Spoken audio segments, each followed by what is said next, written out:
Good morning, everybody. I kind of had an introduction earlier, so I don't want to take up all the 5 minutes, but I did want to discuss a little bit about what we're doing in Tri-City. I think our biggest challenge, particularly on the economic side, is making sure all the parties are kind of working together to deliver cost-effective and high-quality care. So for us, it's the hospitals working with the providers, working with the post-acute care. So it's a continuum that we're trying to tighten up and work closer together so we can improve the quality of the healthcare for our community. Hello, I'm Dr. SHARON. I'm a psychology professor and the faculty director for the CSU Institute for Palliative Care at California State University, San Marcos. I've been at Cal State for 19 years, and my area of expertise is studying families that are caregiving. And in particular, I do study the baby boomer generation. I am a member of the baby boomer generation, obviously, and I have been a family caregiver. I always tell my students, be careful what you study. You might actually start living it at some point. And I can tell you, as a professional who had studied the field for 15 years when I became a caregiver, I didn't appreciate it at the level that you do when you are a family caregiver. In particular, I focus on not only the baby boomers, but also their children. We know that there are about between 20 and 40% of family caregivers are also parents to children under the age of 18.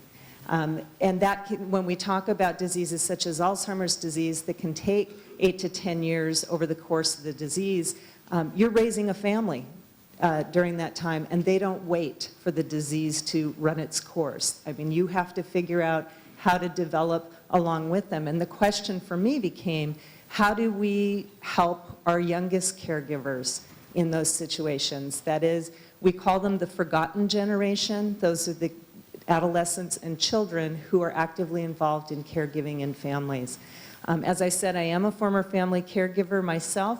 When my father-in-law came to live with us, he had colon cancer, stage 4, when he came to live with us. My husband and I took care of him in our home. We were very fortunate to have hospice support, and our children were 9, 6, and 2, 3 boys, Colin, Connor, and Brendan. And I can't tell you how many times I was told by people in the community who knew about this situation, co-workers, friends, etc., that they said, what a beautiful thing that you're showing your children. And I was told by about the same number of people, I can't believe you're doing that to your children.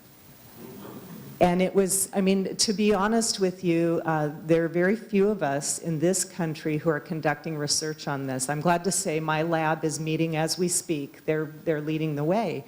There's much more common to see this kind of research being done in Europe, in Australia, and they're years ahead of us. But I wondered the whole time, what was the message going to be for my children when this ordeal was complete? And about 6 months after my father-in-law died, I thought I had the answer. My 6-year-old son, Connor, said to me, Mom, when you're old, I'm going to take care of you. I know. He says, I'm going to brush your hair and I'm going to push you in your wheelchair. I know. And then he says, and this is true, but Mom, you're going to have to live with Colin half the time. And I'm thinking, if a 6-year-old can pick up on this, we've got an issue here. We've been talking about we need something positive today. One of the things that I've focused on in my research is not just the stresses involved in caregiving, but also the positive outcomes of caregiving. I think there's a lot that we can learn about ourselves as people. When we talk to caregivers about their experiences, they often report the negatives, the burden, the depression, the anxiety, the poor health, their own poor health. But they also report getting a lot of meaning from what they're doing, and it can be transformative with the right support, and that's key as far as I'm concerned.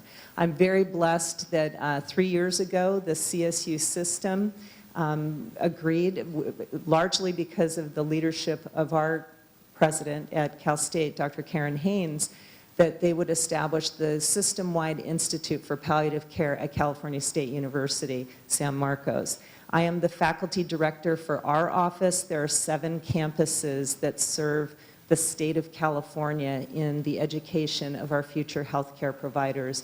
And we'll talk a little bit more about that today, but I want to just commend Karen Pearson in particular, because I know she was key in putting this together. I just love the fact that we have the community here to talk about these very important topics. So thank you so much for the invitation. Thanks, Sharon. Morning, everybody. So my name is Tim Lash, and I join us from West Health and the Garen Mary West Foundation, two organizations that are committed to fueling and fostering healthcare delivery models that can make high quality and cost-effective care available for everyone. And we have a particular focus on successful aging and looking at models that promote community-based and home-based care models so that that can be a reality for the seniors and their families. And in that role, I have the privilege of working with a great team, both colleagues and collaborators, to look at those models and to try to advance them and scale them, leveraging work that's been done in San Diego, and then shine a light on that and leverage our policy center in DC and also the medical research organization that's based in La Jolla to develop the evidence and ensure that, that they're available on a national basis. When you think about the discussion that we've had so far this morning, I think what's really encouraging is that we focused on the broader job to be done. You know, I'm not very handy, but I do have a drill, and I don't have a drill because I want to drill. Sometimes I need a hole, and it might be a half-inch hole or a quarter-inch hole, but that's the job. I need a hole. I don't need a drill. And when you think about seniors and healthcare, the job is so much broader than just the healthcare itself. It's, you know, there's an important dimension around optimizing health, but there are equally important dimensions around the home and enabling a safe environment, around caregivers, Sharon, that you talked about, and ensuring that their needs are addressed, that their anxiety and the stress that they feel can be more effectively managed, and then broader supports that enable an individual and their families to continue to age successfully and have successful outcomes in the broadest sense. Recently, I had an opportunity to sit down with the leadership team of a large academic university hospital. And, you know, this facility is really state-of-the-art. You know, they have, you know, interventional neuroradiologists and stereotactic neurosurgeons, the latest of trauma life support. And if you got hit by a bus, it was, you know, it'd be a great place to be. But how is it really for the seniors that are presenting there? So when we started to look at their demographics, for a senior in the hospital, 70% of them come through the emergency department. And when you look at the population that's presenting there, 30% of them are presenting on their own. So they're not there with a loved one, they're not there with an aide or a neighbor.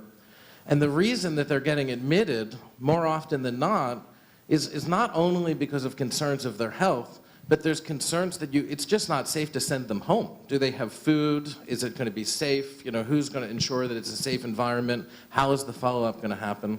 And what happens is we end up putting them in the hospital, where we talked about in the first panel, you know, for individuals that are a little older or potentially suffering from dementia. You know, the hospital is not necessarily the best place to be. The emergency room isn't necessarily the best place to be.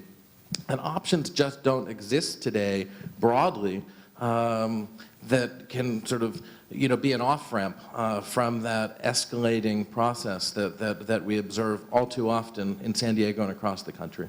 And I think the discussion that we're having and that we're about to have is important, and we need more options, but they have to address more than just the healthcare. They have to address the broader picture, the broader jobs to be done for the individuals and their family. Thank you. It's time for our first question. I thought, you know, this is a business audience. We should get right down to supply and demand. Do we have what we need to meet this giant lump of additional, you know, resource needs that we're going to have as the baby boom generation gains more seniority, shall we say? So KAPUA, maybe you could start with that. You know, do we have the capacity? Where do we need to build the capacity? If I'm starting a business, or if I have a business, where should I be looking in the next 20 years? Where are the areas that are going to be where the need is greatest? Well, you know, we talk about the growing baby boomer population, and one of the things we have to also realize, included in that population, are physicians. I was in a medical staff meeting probably about a week ago, and our chief of staff looked around to his colleagues and as he shook his head, he said, "Man, we're getting kind of long in the tooth, fellas." And that kind of resonated with me. So, you know, walking away and being kind of a data-driven person, I started looking online and started looking at some of the data sets. And I realized, looking at some of the information available to me, three out of every physician is over the age of 50. And then 4 out of every physician is over the age of 65. And so these are our more senior physicians that are set to retire in the next couple of years. So, you know, I see in the next 5 years a huge sucking sound, a big gap of these experienced physicians that are posed to take care of our baby boomer population. You know, these individuals are walking in with a lot of comorbidities. Dr. Lobeck's talked about coming in with hypertension, coming in with diabetes, coming in with heart disease, and these primary cares having to deliver care for that. So for us, you know, for me, I see a huge opportunity, but also a huge gap as far as physicians in our community. So we've recruited over 14 at Tri-City, and we'll recruit probably 20 more in the next 2 years, but I don't think that's enough. You know, and not only are we doing that, but so is Scripps, so is Sharp, so is Kaiser, so are the big physicians, and they're set to retire. So from a resource standpoint, you know, I think that's one of our big vulnerability points as far as the continuum. I think from the technology standpoint, whether it be clinical technology or treatments, we have that ability and we have been keeping up. We talk about proton therapy, we talk about genomics, but who's actually going to deliver that care to the individual? So for me, when we talk about resources, I look at the physicians as an opportunity, a huge opportunity, and we'll see a shortage in the next couple of years if we can't fix it fairly soon. So, One of the things, before I answer the question, I need to address what is palliative care? Because most of us, when we hear about palliative care, we hear about it in terms of hospice, and they are two different things. Probably the best examples we've had of palliative care have been in the hospice industry. So what is palliative care? It's a medical specialty that I like to say that it really expands our view of the patient, that it's not just a patient with a disease, but it's a living, breathing person that has a life behind that disease, that has emotional needs, spiritual needs, in addition to the physical needs. When you get a diagnosis that you have 6 months or less to live, hospice care is an option for you. And the amount of palliative care that you get in hospice helps to make the time that you have left the highest quality time that we possibly can. Pain management, control of symptoms is huge. Unfortunately, excuse me, people get on hospice too late, and many people who don't have a terminal diagnosis, but they have a serious chronic illness that is really affecting their quality of life, are suffering in some cases needlessly. We need better symptom control to help keep healthcare costs down, but also to improve that quality of life for those individuals and their families. And the interesting thing about those family caregivers, their health suffers as well. We see huge problems with their physical health and their mental health, and so it's not just the patient that's now suffering from a disease, or heaven forbid we don't want to treat them as if they are the disease, but that patient is suffering and so are the people around them, and that means healthcare costs for everyone, and that means more people going to the doctor, more people going into hospital emergency rooms, because we've got some uncontrolled symptoms and we haven't addressed adequately the need to support the families that are caring for these patients. So the palliative care is appropriate from the point of diagnosis of a serious chronic illness. It does not have to be terminal. To get this palliative care to reduce the symptomology means that you are less likely to be readmitted to hospitals. If you've been admitted and you're sent home and you have great symptom control, then you're not going to be sent back to that hospital. Those are issues that go beyond just the technology we have to offer in healthcare, but saying, how do we do better with what we've got? I love the fact that palliative care focuses on the whole person.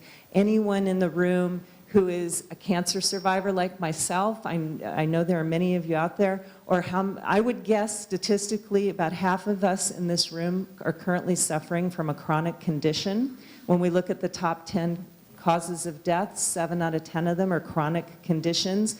If we can get better control of those things, we're going to see healthcare costs reduce, and we're also going to see an increase in our quality of life. So what is the Institute for Palliative Care doing? We're educationally based. We focus on educating current professionals, doctors, nurses, social workers, chaplains, physical therapists, everyone out there in that healthcare system in the palliative care approach. We also focus on future professionals. All 7 of the campuses in the CSU system that are partner campuses with the Institute have nursing programs and social work programs. And we are actively engaged in educating these young professionals in the palliative care approach. They have experiences where they have to work as a team. They have to learn about other disciplines. How many of us have been to the doctor and then get sent to a physical therapist and then get sent to someone else, and you become sort of your own general contractor trying to figure out, how do I put all of this stuff together? The new method in many medical schools and certainly in the programs at Cal State San Marcos is to approach it from a team perspective. Not only do you have to be a great nurse, but you have to understand what role the doctor plays, what role the speech pathologist plays to get the highest quality of care for that individual. And then in the community, we have a saying at Cal State that if people don't know about palliative care, they don't know enough to ask for it. So we do a lot in the spirit of educating the community. As a matter of fact, this Saturday in San Marcos at the San Marcos Senior Center, we have the 13th annual Because I Care Community Resource Fair. A question was asked about what do we do to protect seniors. Deputy District Attorney Paul Greenwood is our keynote speaker, and he'll be addressing elder abuse scams. It's all free. We have a commitment to making this available to the community. Now, I say we're raising awareness, we're educating our future professionals, and the question is, do we have the capacity to meet the need? No. And that's why we're working so hard to educate. There are about 20,000 people who die each year in San Diego County, and the California Healthcare Foundation's done an analysis to look at what percentage of those people would have benefited in their last year of life from palliative care. 77% of those people would benefit from palliative care. Unfortunately, currently in San Diego County, we only have the ability to address 29% of them in hospital, another 19% in the community. And when we compare how are we doing with the rest of California, not as well. Statewide, it's about 39% of those patients would be getting the palliative care that they actually need. Dr. Hamill, let me interject here. Is palliative care something that private payer insurance and Medicare tend to cover in the home? No, actually, that's one of the issues. So reimbursement is a the big... reimbursement is a huge issue, but one of the things that I'm very encouraged about is that the research that's being done, especially on the business case for palliative care, is coming back that healthcare costs are actually reduced if you use a palliative care approach. We also see patients living longer, go figure, better health care, better management of their symptoms, and we also see patients replying that they have a higher quality of life. So that is actually one of the biggest challenges is making sure that we can get this to be reimbursable. Certain palliative care is when you're in a hospital setting, et cetera, but community-based is harder. But we're working to change that, and that's why we have the Institute in place. So when I think about it from a business perspective, I think there's 3 dimensions to consider, and there's likely more. But what are the segments, and which segments present the most opportunity? The second is from a strategy standpoint, it's more internal to the organization, the choices that they make in terms of whether it's innovation or transformation. And I'll talk a little bit about that. And then the third is around employees, and I think the dimension of caregivers is an important one to focus on. So from a segment standpoint, I think that the demographic shift in San Diego and nationally really is going to require a greater focus on opportunities that are in the community, that promote home-based models, and that allow for and fuel an environment that integrates the various approaches. There just aren't options that exist today. There aren't alternatives, and we need alternatives alternatives to a hospitalization, alternatives to a skilled nursing facility, and that's not possible on a go-it-alone approach.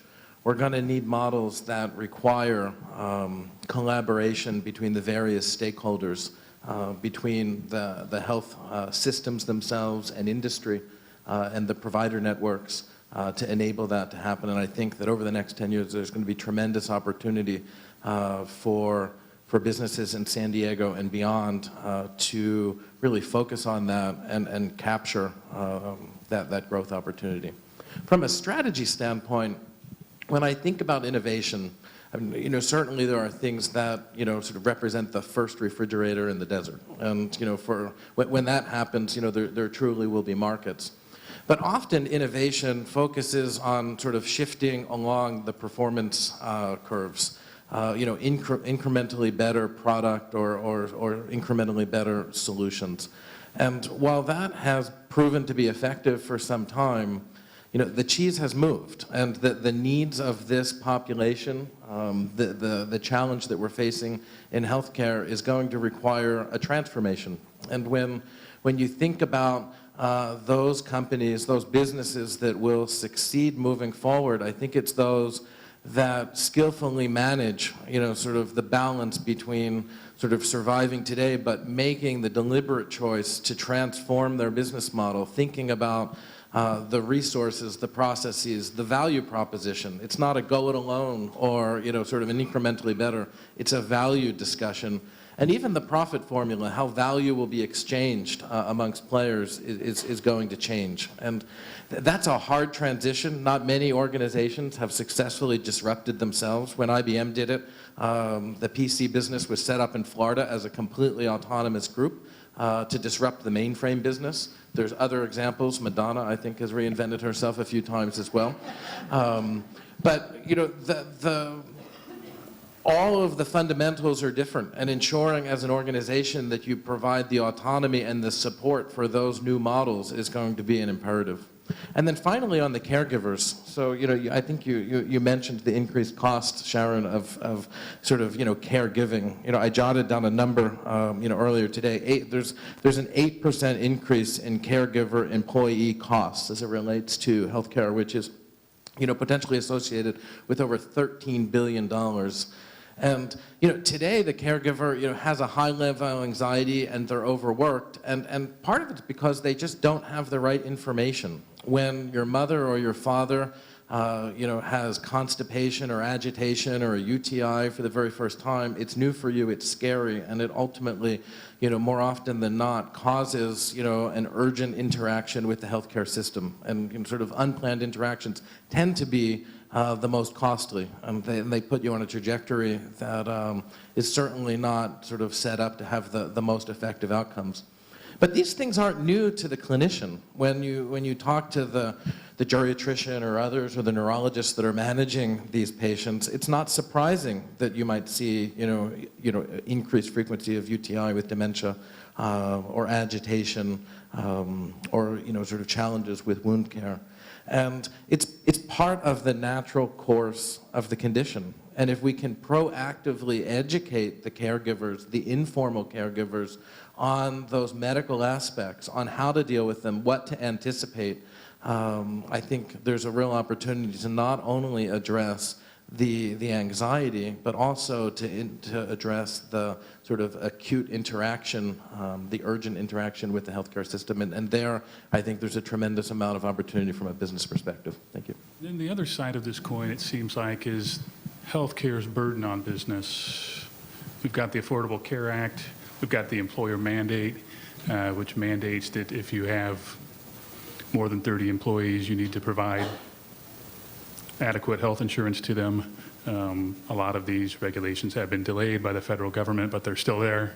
So I thought we might have our panelists talk a little bit about what does the future look like for providing health care for your employees and for being able to keep your benefits sustainable, given all that's been coming at businesses from so many different angles. I think in San Diego County, we're already starting to see that shift fairly quickly. Unlike LA County, Orange County, that seem to be anchored by a few very large business headquarters, outside of the military and tourism, San Diego County is anchored by a lot of small businesses, biotechs, and that size allows them to shift fairly quickly. What we're seeing is a lot of these smaller companies starting to shift to these more narrow networks. They're trying to keep the cost to themselves low, but at the same time offer health insurance to their employees. But that comes at a cost because the networks are very narrow.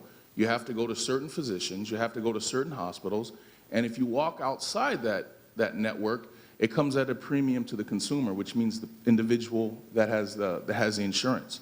I think what we're not doing a good job, and this is my biggest gripe with Covered California, when people buy products, they don't know what their network is. They're sitting there, they're just buying it because it's the cheapest, and when they show up at the physician or they show up at the hospital, they realize you're out of network, and then you're stuck with a very large bill. So I think we're seeing the shift to more affordable insurances here locally by our businesses, but we need to do a better job being transparent on what that narrow network looks like. So I think we're ahead of the curve in some areas with this shift, but at the same time, I think we need to communicate a little bit better. That's what I'm seeing.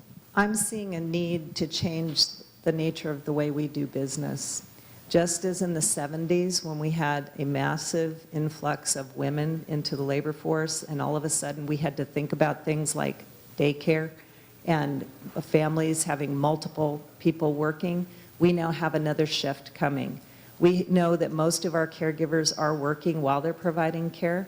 And for a business, that it's easy to say, well, what is that costing the business? But I would argue, what does it cost the business to lose an excellent employee and have to go out and train others?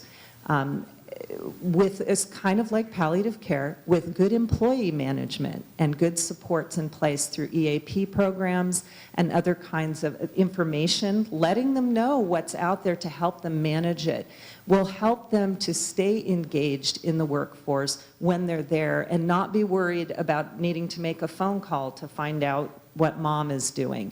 That we have to change the way we're doing things because, quite frankly, there are just too many of us that are going to be in this position. It's not the case that we can say, well, that caregiver needs to just leave the labor force and move over for others. Who's going to take their place? We already know that we're going to be seeing a massive in-migration in this country in the next 20 years because we don't have the young workers available to work in our industries to support the older people in this culture. So we now are seeing situations where we have companies that are trying to encourage some baby boomers who are trying to retire not to do so just yet because they don't have anybody to replace them. Rather than focusing solely on what does it cost the company to offer that kind of health care or support for that employee, I'd say, isn't that a good business model to say, I've got some great employees that I want to keep active and engaged in our work for as long as possible, much in the same way that we addressed this when women entered the workforce. Sharon, I couldn't agree more. I think, if you look over the past decade, what we've witnessed from an employee support perspective, most of it has been focused on the employee themselves and their health. In a prior career, I was at Johnson & Johnson, and we had the Breathe program and the Jump program, and there were a lot of programs. But they didn't necessarily address the challenges that employee faces from a caregiver perspective. And I think there's a real opportunity for all employers to think about what programs they can put in place, not only to support the employees with that, but also thinking about flexible work schedules and other models to enable that to be sustainable. I also think when you look at San Diego and some of the larger employers here, they certainly have a tremendous amount of influence on sort of healthcare itself, both from a policy perspective and even the local delivery. They're a major consumer and payer for their employee base. And I think there's an obligation of those employers to help shape and pioneer not only the policy agenda, both locally and nationally, but also to help drive models that I think are more aligned with what the employees may need. And it's certainly, my thesis that those that are based in the home where the senior wants to be, that integrate community services, are ultimately going to be more cost effective, and that solves the macro problem because it limits the growth of the overall healthcare expense. And then the support from the bottom up to ensure that you address the anxiety and the exhaustion that often comes with sort of dealing with your personal circumstances is going to be critical. I've seen in covering healthcare a great increase in the amount of telematics, telemedicine, remote treatment ideas, remote monitoring for people with, say, COPD, a digital scale that takes your weight every day and dials it into your doctor so that if you have a rapid weight gain, it's automatically detected. So I guess my question for the panelists is, it's pretty clear that we're going to be adopting a lot more of this as we go forward. It's pretty clear that we're hoping that this technology will be kind of a force multiplier for doctors who are, as KAPUA mentioned, decreasing. A lot of are retiring. We're not, there have been a lot of studies that have shown that the number of doctors coming out of medical school are not going to be enough to backfill the number that are retiring. So do you think that this technology boom that we're seeing in remote capabilities is going to be adequate to keep costs from rising too much? Yes and no. I hate to say that, but I think when we see the teletechnology, there's two components. One is I think it extends the limited number of physicians we have, but also increase access points at a more cost-effective to the system. What we're seeing, I think, over the next 4 or 5 years is the evolution, and I'm just talking from a hospital side, of the hospital administrator. Typically, when I round around the hospital, I want to see the hospital filled. I want to see the beds filled. That's how fee-for-service works. But in the advent of healthcare reform and population management, I need to be happy to see a hospital that has nobody in the bed. I need to be able to sit there with providers, post-acute providers, also physicians, and sit there and say, how can we effectively manage the population? That may mean creating access points that aren't the traditional in the hospital, maybe even surgery centers or in the physician's office, and it could be out in the community with telemedicine and some of these products.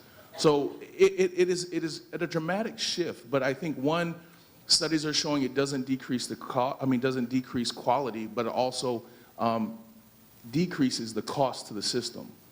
So we are in this transition. I'm still in the mindset right now when I walk in the hospital, I want to see beds filled, but I need to get out of that mindset and work with the various people in the room, as well as on this panel, on how to effectively manage the population so they don't access high points of cost of care and not compromise quality. I think that's an intriguing question. It really is, because I am not a technophobe. I use a lot of it in education, but I am a huge advocate of using it smartly. And although we have lots of great technologies coming on board, the idea of being able to access more easily the limited number of physicians that we have to find a way to do it. But what I do worry a little bit about is looking at how people, I don't want to see us adopt the same approach that we do with Facebook and checking our status every, I don't know how many times you check it while you've been here today, to see who's posting to you and what's my blood pressure. And we need to have a very measured, I think, approach to the way that the technology is introduced so that those people who really need to be accessing are. It's an interesting phenomenon when we introduce new technologies. They often take off in ways we hadn't anticipated. And so I absolutely welcome the opportunity to have alternative ways to access healthcare, but also recognizing that we need to look at the way people behave to see that we don't inadvertently end up increasing the costs because of this easier access. Mr. Lash, how far are we from a healthcare drone landing on my front lawn when I go on my smartphone and say my throat hurts? How rapid is this going to be? Am I going to get, it seems like it's moving quickly. Yeah, so it's funny you mentioned the drone. So there's been pilots outside of the U.S. looking at AED delivery in Germany and in Australia, leveraging drones to bring life-saving equipment to people at the beach. I think that's interesting. It's a long way out. I think to imagine technology being a replacement for hands-on personalized care, is something that we don't need. I think that the needs of our needs, the needs of seniors, are nuanced enough that there's always going to be a role for that personal relationship and the integration of those relationships. But for sure, what's not sustainable is a decentralized or democratized model of healthcare that requires, physicians to take an Uber or to drive around to every patient's home every day. We're going to need a more pyramid model where you have you're leveraging people to practice at the top of their license at every level, from the physician to the family caregiver. And I think that there's a real opportunity to leverage technology to enable that type of interaction and to scale that type of interaction. I think there's also an opportunity to leverage technology to learn more about an individual. IBM did some work with sick children up in Toronto about a decade ago where they looked at structured and unstructured data to predict a nosocomial infection in neonates 20 hours before it presented clinically.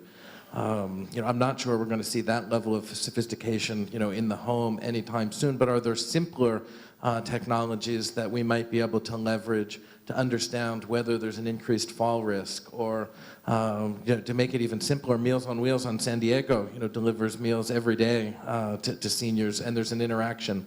Is there an opportunity to leverage that team with some technology support, again, to understand whether there's a deterioration that might need an engagement from a higher level of care or provider? And then finally, maybe a caution is not to reinvent the wheel. I think too often in healthcare we think that it's just different.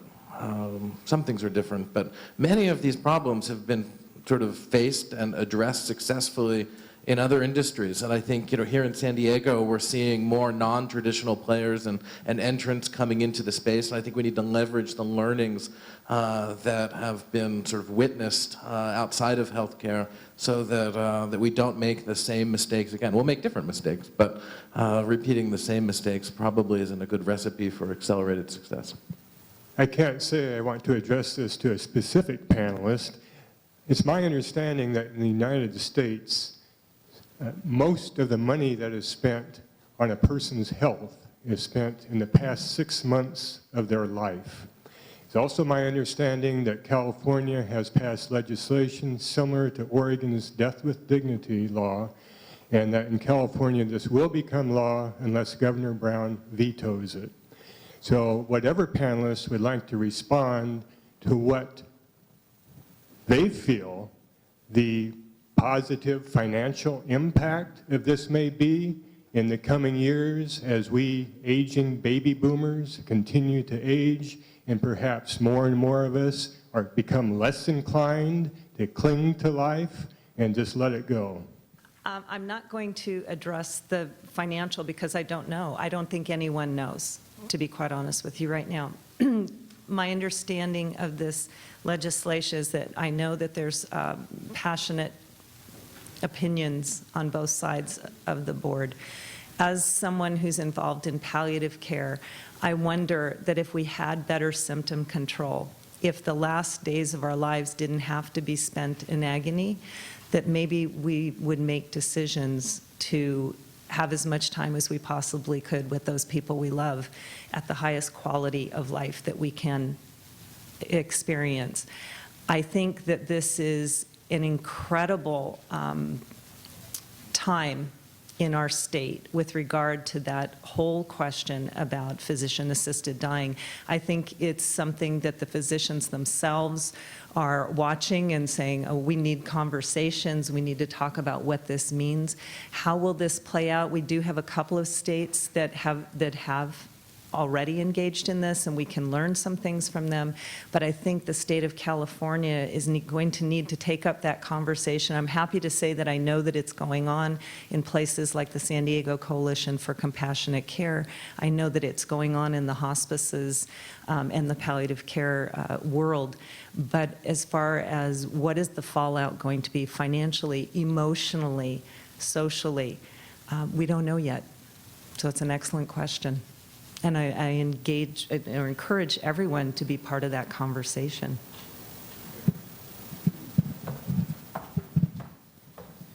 Hi, my name is Renee Tarver, and I work with the City of Oceanside Housing Department. And 49% of our vouchers go to elderly and disabled individuals. That's right now. We are expecting it to increase in the future.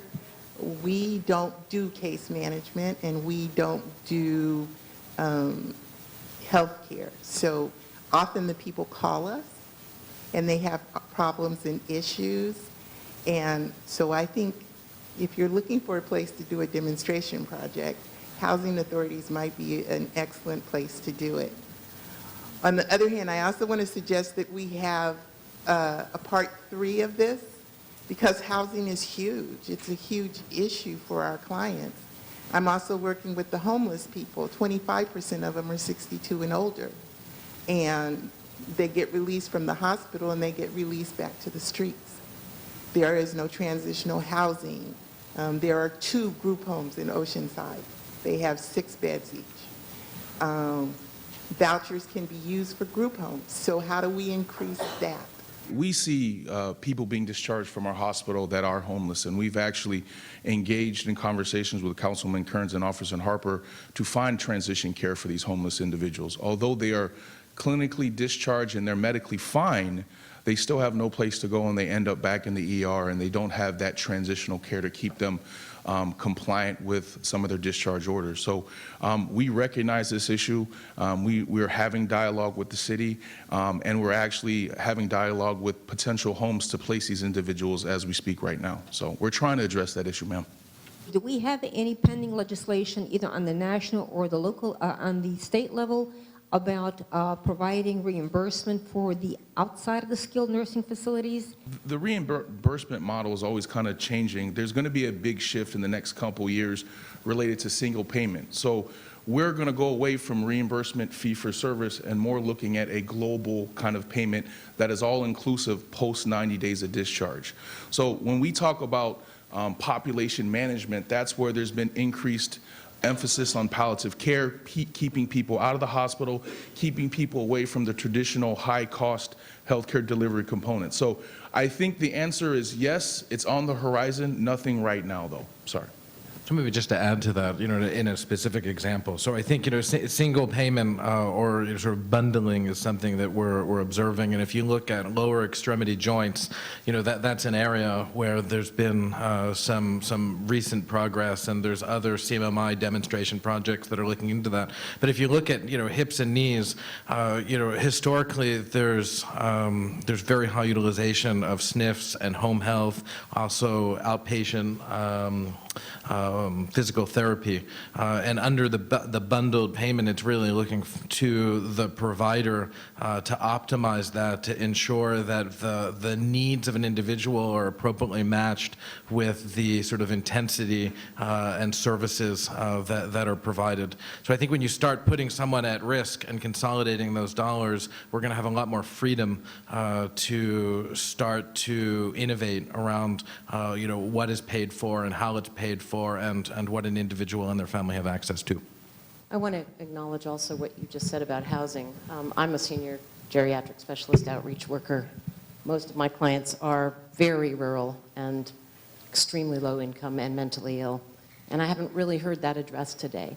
So medically, when they're released from the hospital, they may be fine and going to the street, but that does not mean that they're mentally okay. And we have a huge population that's growing really rapidly around that. We don't seem to have a bridge bringing us all together. I'm having to make phone calls to hospitals and battle my way in to have communication with someone when I know someone's in there who's mentally ill and needs supported services. So I'm extending a second to you, maybe we do a third time coming together where we start bringing that together, because I provide a lot of resources, but I don't have any that deal with Alzheimer's dementia. We're completely separate, medical, mental. Through Aging and Independence under that window, we are separate entities. So it needs to be discussed, I think. I just had a comment on that as well. One of our clients ended up in the hospital, and there is mental issues involved. And the doctor actually ordered a 5150, and unfortunately, but she passed. And so my question is, before they're discharged, would it not be better to maybe have some legislation that requires an advance directive and requires those decisions to be made so that they can be financially safe, because she's a high risk for a lot of abuse when she's still making her own decisions? So there are a couple questions from the lady here and also from the lady here. One, I want to kind of address the rising behavioral health issue, and that affects the baby boomers, because one of the biggest gaps is geriatric psych. But as a hospital, we've seen a 50% increase in behavioral health cases in our ER over the past 2 years. We've seen behavioral health beds close. We've seen it close down south, and we've also seen it close inland, and potential closing some at Palomar as well too. So we have a concern here that we're getting an influx of behavioral health patients that are medically clear but have no opportunity or have no abilities once they're discharged. One of the things that we're working with the county is a crisis stabilization unit, and also partnering hopefully with Palomar to do that. That should provide 23-hour observation with the potential to either be discharged or also admitted, but that is a big gap in this community, guys. We're trying to do our best, but there is no safety net. There is no safety net, and it falls on the hospitals like Palomar, like Tri-City, to be the safety net for the community, and there's just no limited resources. Up the 8 between Tri-City and Palomar were the only resources. And we're getting people coming outside the district into our ER because they have no place to go. So it is not just an increase, but I'd argue it's a potential crisis in San Diego County. It is, and we're doing our best, but psychiatric care is something that is a huge gap for everybody. So I'm sorry, I wish I had better news, and I think I'm part of the Alzheimer board now earlier, but and you know, our board has done a great job trying to lobby city council.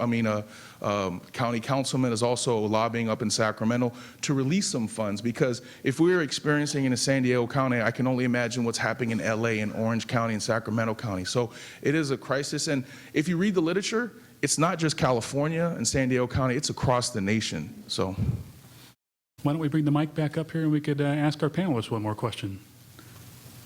What are the big jobs going to be in the next 20 years, the new jobs that we haven't maybe heard about yet? I've noticed, for example, in hospitals, because of the fines for readmissions, we're seeing a lot more care planning going on. So care planners are a job that seems like it's really on the increase. What are some of the others that we're going to see? I think with the transition to population management, data is going to be critical. So I think from a healthcare standpoint, you're going to see a huge rise in data analytics, meaning more money put into healthcare infrastructure, so a physician can real-time have data to treat that patient at that moment, with data related to sepsis, related to their care, looking at things at a constant basis. So I think that portion is going to be huge. I also think, and you see this in the community now, more jobs related to physician extenders, PAs, mid-levels. Because of the shortage, you know, we're seeing a lot of emphasis placed on the physician extenders. And, you know, with the transition, and this is a little more technical, with the transition to a new coding platform, you're going to see more billers and coders with ICD-10 training. So. I agree. In addition to the need for more physicians, we're going to see a need for more nurse practitioners and physician's assistants, and especially now that they've been given the ability to sign POST forms, physician's orders for life-sustaining treatment. It used to be that only physicians could do that. Now we're expanding the roles, so we see that we're going to need more and more of them, and their role will be expanded. I'm not sure I have a lot to add to that. I agree completely. I think data is going to be important, but more than sort of new roles, I think you're going to see the roles themselves change. We need to see all of the providers practicing at the top of their license, and I think you're going to see that happen to enable a model that can be certainly more scalable. And then finally, you mentioned sort of care coordination or case management. The discussion around housing and integration of all of the needs, the jobs to be done, to go back where we started, is essential. And I've been spending a fair amount of time with some leadership of geriatric emergency departments across the country. And when you sort of really sort of push to, if you had one thing, what would you need? It's the case management. It's ensuring that we have the ability and ultimately the technology to coordinate and onboard an individual to a better trajectory than they might otherwise be on. And that will require new housing and new services, but it certainly requires, and we should demand, that we can utilize what is available today. And today it's telephones and fax machines and a white book to get access to it. And I think there's a real opportunity not only to leverage that resource, the case manager, but to empower them with technology to be more effective in matching an individual and more proactive in matching an individual with the needs that they have. All right, so let's give a big hand.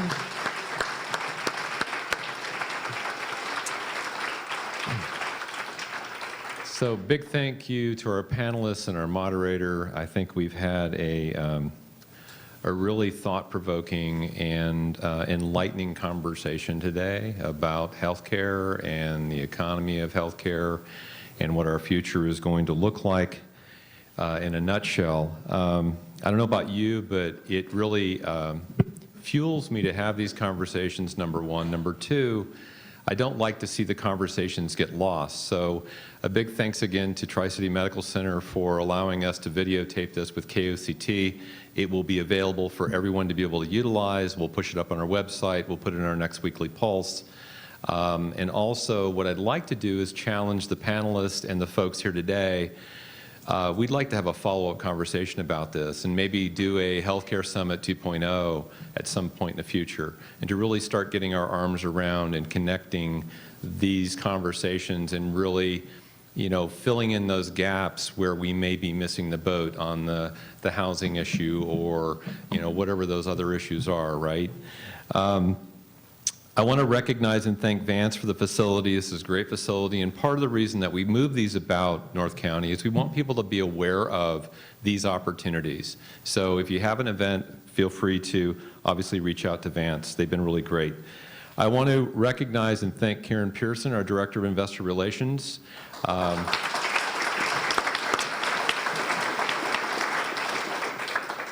And also Becky Reisig in the back. And our intern, Glenn Gruhl, please stand. And Phil Kindrow for the PowerPoint today and also helping with the IT. Thank you, sir. And, obviously, the future for North County and for San Diego County is very bright. We as an organization continue to spotlight and showcase these kinds of conversations and issues.